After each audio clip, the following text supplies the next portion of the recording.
Today I'm going to talk about Euler's famous log-sin integral expression. Okay, and the integral is essentially this one. It's the integral from 0 to pi log sine x dx. Okay, and it seems like an awful integral to integrate. So we're going to select a clever contour such that we can actually evaluate this integral. And the contour we're going to take is essentially a square. This square starts at 0, or almost at 0. There's a little segment of a circle taken out of it for reasons we will see later. Also at pi. But you go from 0 to pi over here on the x-axis in the complex plane, and then in the complex y direction we go from 0 all the way up to IR, and IR is going to tend towards infinity. Okay, so it's a box from 0 to pi and then from 0 all the way up to infinity in its limit. And that's the contour we're going to take, and we're going to evaluate that. Okay, so now let's take a look at the function that we selected here. And in order to calculate this one, we're going to take an FC function. So we're going to extend essentially this function into the complex domain using this particular function. Okay. And this particular function is essentially analytic in the whole domain of the contour. So everywhere in the contour, this function is analytic, right? It's not at these pieces, and that's the reason why we took these pieces out. But apart from these pieces, where it doesn't come, the contour, inside the contour and on the contour, FC is analytic. And because it is analytic, the residue theorem tells us that since there are no residues, that the integral, the contour integral, has to be 0. So this t integral over the whole contour, over this whole contour, has to be 0. And that's what we see reflected here. So log 1 minus e to the power 2iz equals 0. So this contour does exist of 6 different pieces, right? And I wrote them out in a specific order, which we see later why that I did it like that. We have an L2 over here. Then there's an L4 over here. An L1, the bottom. An L3 at the top. And then the 2 pi segments on the left and the right are over here and over here. Okay. If you look very carefully at the FC function over here, you see that every time you increase z by pi, it repeats itself. So this is really a periodic function, and therefore you can say FC equals FC plus pi. And the implication of that is, since this box goes from 0 to pi, that the integral L2, which goes from 0 in its limit to infinity in its limit, is really the negative of L4, because it is analytic everywhere after all. There are no cuts, there's nothing like that, so that makes it quite easy. So it's the negative of L4, because L4 goes from infinity to 0 in its limit. And therefore, if you add up L2 and L4, you will get 0 out of it. Okay, so the first 2 pieces, and that's the reason I wrote it like this, are 0 already. So let's now take a look at L3, the path over here, in its limit. So on the contour here, z equals x plus ir, where x varies from pi to 0. Okay, and r tend towards infinity. So in its limit, r to infinity, fx plus ir. Okay, if you evaluate that, you fill in fz, which I've done here, and we work out this term a little bit. You get e to the power of 2ix times e to the minus 2r, I squared, right? I times I is minus 1 times 2r, e to the power minus 2r. Okay, so that's what FC will be. If you now take the limit r to infinity, you will see that this piece will go to 0.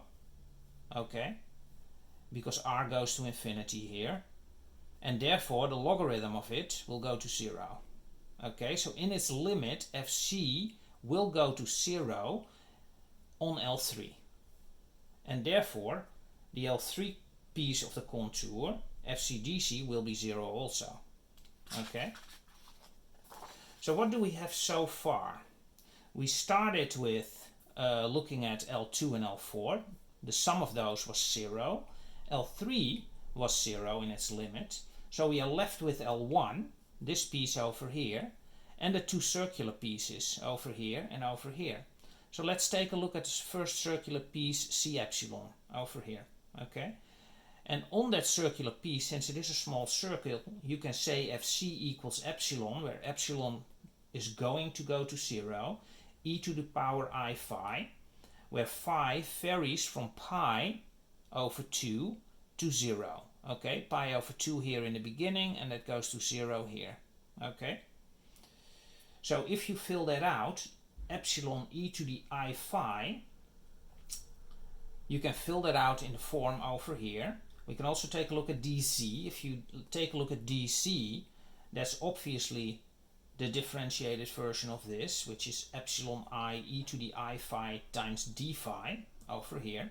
You fill that out here, you get this.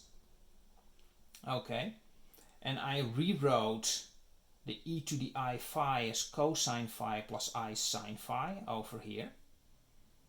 Okay, and now we're going to take the limit epsilon tending towards 0.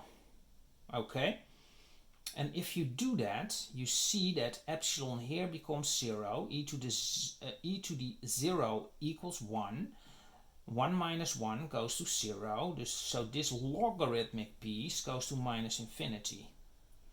But there's also an epsilon here. And this one goes to 0 way quicker than this one goes to infinity, so the combined version will go to 0. And you can see that if you do a Taylor expansion, for instance, with log this piece times epsilon, you will see that it indeed, when epsilon goes to 0, tends towards 0. Okay, so Fz equals 0 on the C epsilon here, if epsilon goes to 0. So this piece is 0. You can do a similar type of analysis for d epsilon, the piece of the circle over here, so that also goes to 0. Okay, so these two pieces are now 0, and we're left with only this piece. And this piece goes from 0 in its limit to pi over here, the logarithm of 1 minus e to the 2ix, because on this contour z equals x, and dc as a consequence equals dx, and you see that over here. Okay, so we are now left with this integral, and this integral better be 0. Okay, so I rewrote that over here. I made it 0 equals the integral that we came up with, and that's the one that needs to be 0.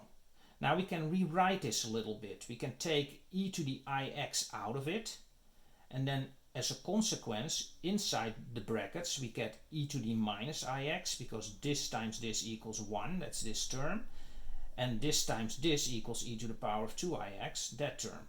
Okay, and we already see a sign coming out of here. So we multiply by 2i, we divide by 2i, we take a minus sign in front of it, and then we get minus e to the minus ix plus e to the ix over 2i, and this is exactly sine. Okay, so that's what you see here. So you now have minus e to the ix 2i sine x. Okay, this could be rewritten a little bit. This minus I is essentially e to the I minus pi over 2. So I'll take it up in the exponent. And now we are ending up with this equation over here. And now with logarithmic rules, you can easily write this out, right? It's a product here, so you can write it out as a sum if you work it out. So this equation really becomes log 2 plus I x minus pi over 2 over here, because you get a log e, which is just this piece, and that's what you see here. And then the last one is the one we're interested in, and that's the log sine x dx. Okay. So now hopefully this piece will become 0, and if you calculate this out, it indeed becomes 0. So the complex part of this function becomes 0 if you integrate it out between 0 and pi, so that's good. We're still on the right track, I think. So that's good news. This one goes away. If you calculate this, it's essentially pi times log 2. So I took that to the other side here with a minus. So we get minus pi log 2, and that's immediately the answer of the integral we were interested in.